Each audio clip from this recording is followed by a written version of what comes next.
कर सकता हूं। तो अभी वही हजरत अबू बकर सिद्दीक कह रहे हैं कि उसी बिदअत के लिए जो नबी पाक अलैहिस्सलाम ने काम नहीं किया, उसके लिए मेरा सीना खुल गया। तो शरह सदर क्या हिदायत के लिए होता है कि गुमराही के लिए? अगर तो वो काम था जो नबी करीम अलैहिस्सलाम ने नहीं किया और उसके लिए हजरत अबू बकर सिद्दीक रदी अल्लाह ताला अन्हु शरह सदर का कह रहे हैं कि मेरा शरह सदर हो गया,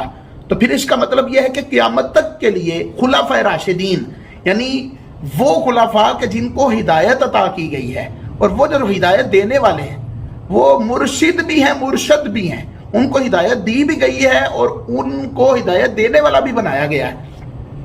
तो उन्होंने हमें एक कायदा दिया है कि अगर कोई काम नबी करीम सल्लल्लाहु अलैहि वसल्लम से साबित ना हो लेकिन दीन से न टकराता हो और उसमें दीन का फायदा नजर आता हो, तो उसको करने में कोई हरज नहीं है, बल्कि जो करे तो अल्लाह करीम उसका सीना खोल देता है, शरह सदर का